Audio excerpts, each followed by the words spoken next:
Hi, my name is Kurt Russell. Yeah. So far, so good. And I feel,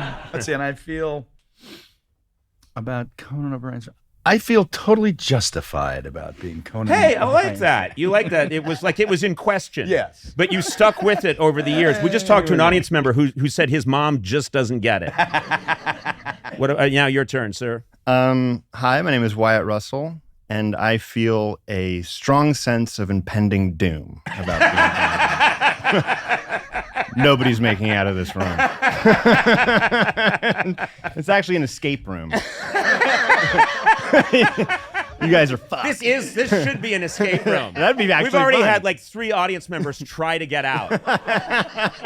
Try to get out of here. And it's like, and you're like, did you know? No, I just want away from this man. I hope you like this room because we're going to be here for a week. We have a fan here who's wearing a tribute Conan wig right there. Which I think boy, that's close. It's very close. Thanks a lot, Kurt. Hey, I want to meet up with Kurt Russell in Miami and have him insult me.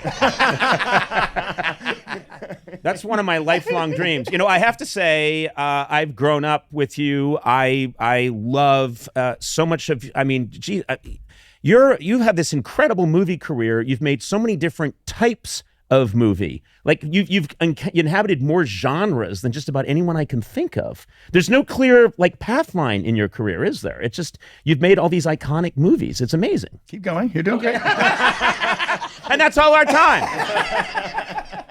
No, I've always been thrilled to talk to you because I've always enjoyed you. We were just talking outside. You're actually funny and you're fun and you're nice. I don't know. You're just a really good guy. You're actually funny. And really good guy. I want that on my gravestone. Actually funny. But you know what's amazing is that I was introduced to your son a couple of years ago. I didn't even realize it was your son. I'm watching, one of my favorite shows is Black Mirror, and I'm watching this Black Mirror episode starring this young actor who I didn't recognize, big beard, and it is a acting tour de force, and I watched it. I was like, who is that guy? That guy is absolutely fantastic. And then I find out it's Wyatt, it's your boy, and I'm like, that guy killed it. You absolutely killed it. And I thought, and what's interesting is neither one of you started out thinking you'd be an actor. You both started out as athletes. Yeah. Who got injured, and then, I mean, it started with you. You played baseball. Yeah. You were a child actor, and then you said, no, it's going to be baseball, right? Well, the only reason I got into acting was because my dad wasn't. I did everything my dad did. My dad was an actor, and he looked like he was having a fun life. And I wanted to get some bicycles for my sister and myself, and I had a paper route. And then I started to thank you, listening. See, man, he does everything. He takes care of me. Could you adjust my lighting as well? Absolutely. Anyway, I had the opportunity to go in on some interviews and stuff, and I got a job, and the minimum pay scale was enough to pay for those 2 bicycles. So I asked him, I said, so is this pretty much it? And he said, yeah. I said, well, he said, if you want to do it, call Hilda up. He's my dad's agent. Call her up and tell her you want to, keep doing it. So I did, and that was why I got into it. I was playing baseball, and then that was sort of what I thought I was going to do for sure, and didn't really think about acting as something that I was going to continue with. I did like writing a lot. I liked acting; it was really fun, and the money in it was just sort of unbelievable for what you're doing. You're having fun. You're just having a good time, and then I guess when I got hurt out of baseball. I played 3 years of pro ball, and then I was doing well. So it was a big surprise to me. And then I said, well, what am I going to do really? After crying for 3 days, and I said, I guess, well, maybe I'll, stick with that. I can always do that. And then I realized, if I'm going to do this, I got to be really interested, and I'm going to have to do this my way. And my way was to try to create characters.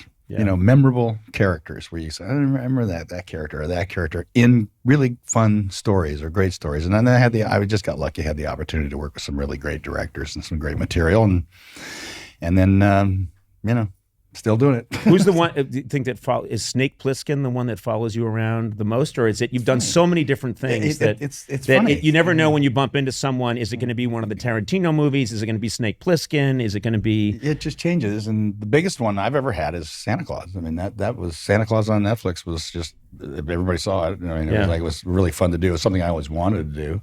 Kind of fun to go from Snake to Santa Claus, over your career. They're basically the same character. I've always thought of them as... What is interesting about it is living in the family that we live in. Obviously, Gourley's an icon, and Kate, nominated for an Academy Award, like second crack out of the box, and Oliver Hudson's done more work than all of us combined. Right. And always there was this thing that, we used to, not kiddingly, I was serious about it. The best actor in the family is a hockey player. So, and along came the hockey player. Okay, so you grow up and you think, I'm not going to be an actor, right? You weren't interested in that. You were interested in hockey. Yeah. Well, it's like you've kids, you've got your kids. Like, do they want anything to do with show business? It's so funny that you say that, because my boy Beckett, when he was about 6, because I always trying to kept them away from what I did, because I was deeply ashamed of it. And I mean, this guy's cool. What am I doing? But my son came and saw me do a big show, like at the Beacon Theater. I mean, I don't know, 2,500 or 3,000 people, crowd going wild, really good, hot show. My son, my wife took my son, was about 6, and he saw it. And then they're leaving the theater and she's holding his hand. And she said, "What'd you think?" And he said, "When I grow up, I want to do something where there's no stage and no audience." Yeah. And he was basically saying, what that guy's doing, I want to do the exact opposite. Yeah. So he's really into computers. He's a really smart kid. He's going to have, I think he's a brilliant guy. He's going to have a great life. Yeah. And he's not, he appreciates what I do, but he's like, no, not me. Right. So when you were a kid. That's what it was, because you see what it is on screen and it's fun and whatever, but when you're like 6 years old and you go to a Kings game and that energy is directed towards your parents, who are just your parents, it's like really off-putting and scary in a way. You're 6 or 5 or whatever it is. And I grew up with that, and I was like, I just want to watch a Kings game with my dad, but you can't. And so that really seeped in, and I was like, well, I just don't want to do that. It's not something that interests me. At that time, also, you don't understand like what an artistic avenue can give you when you get older. And so I was focusing on hockey. He took me to my first rink in Toronto. I was 3 years old. My mom was doing a movie, and I can swear to God to you, as cheesy as it sounds, it's like my first real memory where I was on an ice rink outdoors in Toronto. I would skate from like bench to bench, and it stuck with me in this way that I was like, this is what I want to do. And I swear, from 4 years old, I was like, I'm going to be a hockey player.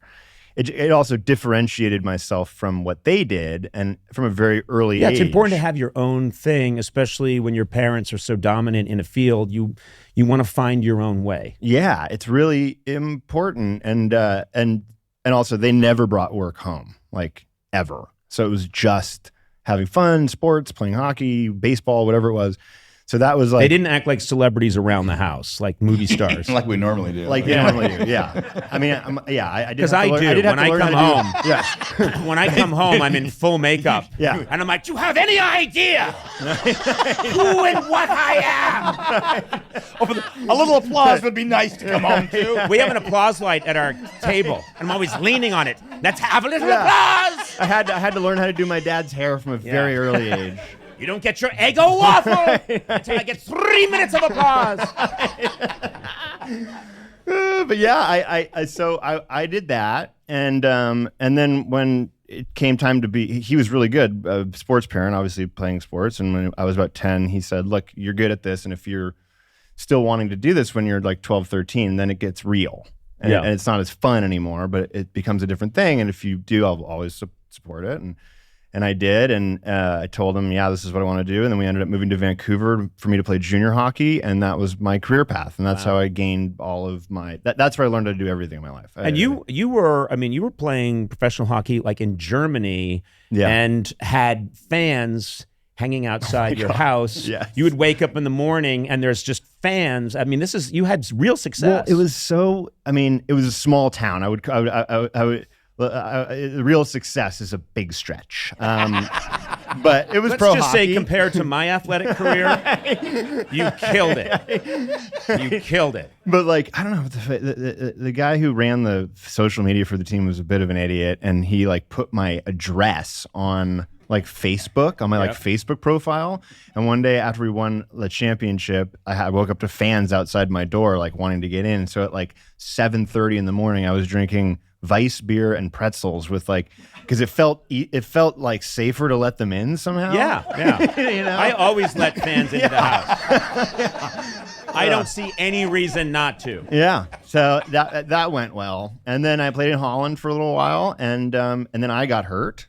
I tore my hip apart, and that's when I really was like, look, I mean, I don't want to say I shouldn't do film because I really think it's great, and I started watching movies. I had a hip injury prior to this, and it started to be like, well, maybe I won't do this forever, you know? Like, I got to figure out something else. And I started watching movies. I started with like the AFI 100, and I love movies. I went to USC Film School in the summertime, made friends that weren't hockey players, and just realized like how much fun the entertainment industry can be if you do it on your own terms. I always felt like having that, you know, your son probably feels the same. Like it's like directed at you, towards you. There's nothing you can do about it. It feels helpless. You get a little older and you're like, well, actually I can kind of do it my own way.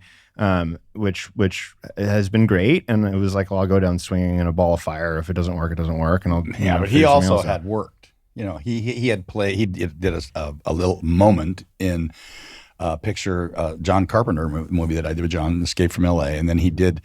That's right. You had a scene where you're supposed to kick Snake in the shin. Is that right? Yeah. Or no. I'm sorry. You're supposed to sneer at him. You're supposed to. That's funny. You combined two stories. Yeah. He kicked That's Elvis right. in the shin. Elvis in the shin. You're going. That's right. See, I thought that was funny, but it was just mistaken. Yeah. Well, most of my big laughs are me just misspeaking. Yeah. But yeah, that's right. You as a child actor were in an Elvis movie. Yeah, where I and you got to shins, kick Elvis in the shin. Yeah. But I mean, he was there, and he had this small thing to do. And I said, "Well, you're a kid in prison, but you're the only guy in here who's not afraid of Snake Plissken. So when I look at you, you look back at me like, you know, what are you looking at, buddy?" Yeah. And so then we found this tape, or somebody sent it recently, or it's on the internet or whatever. Yeah. And somebody did a little thing, and then he said, "Yeah, what are you in for?" He said, "I'm in for what was it? Eating a hamburger, which you would know red meat, and it was the deal. I'm in for eating a hamburger and selling cigarettes." And so when he looked at me and John came over to me and went, "That kid's not afraid of you, man. That's really great." Right. And then I did a movie called Soldier, where the whole beginning of the movie is about these kids who are really they're brought up to be soldiers because they show aggression, or they show this, or they show that. Right. Character I was playing was the one you're going to follow later on, and he played him, and he's really the best. He's like one of the best things, or if not the best thing in the movie. And the director once again said, "Man, he's really good." And I said, "Yeah," and he had actually pointed something out to me where he thought it was a mistake. I went down and talked to the director about it. We looked at the video. He was on top of it. And it was very clear that this was going to be something. And then I directed Soldier. and never got paid for it. Yeah. I think now to me what I'm hearing is you both grew up with this sense that it's a craft. You got to work hard. Obviously, athletes know there's a lot of preparation, there's a lot of hard work, and that all informs the fact that it doesn't seem like either of you, there's no entitlement. And I've always had that sense, because I've been around you a bunch of times, that you are a guy who likes to work hard. You see this as a craft. You see this as something that's a job, and that was kind of the way you grew up, and clearly you have that too, Wyatt. Yeah, I mean, look, growing up where we live, you see entitlement all around you, and it's like, I don't know why the fuck you'd ever look at that and be like, that's what I want to be. I want to be an entitled asshole. Like it's like, here's where you and I differ. It's all I've ever wanted, but no one lets me get away with it. I desperately want to be entitled. But yeah, I was in Lakewood and Culver City, and hockey is played in places in California where they're not in the greatest areas. Like Norwalk, we had to be walked to the rink from the car by parents because there were drive-by shootings in the 90s. Right. And it was you saw a different side of the world. And then when I went to go play in different, you billet, you don't like live with your family always. After they left Vancouver when I was like 16, 17, I lived with different families in Chicago and Toronto. And you just live with other people, so you get to see a real sense of like what the world is like. Obviously, it's not a real sense of the world is like in Los Angeles where we live. So yeah, that's like it's like my greatest fear in the world is somebody being like, "What an entitled dick." You're making me think about my worst fear. You're making me think about Norwalk. It was like, of course, I was probably the only parent that said, "No, go ahead, you'll be fine." Right? Yeah. If you get shot, just walk it off. Hey, it's hockey, Wyatt. You gotta tell them, come on.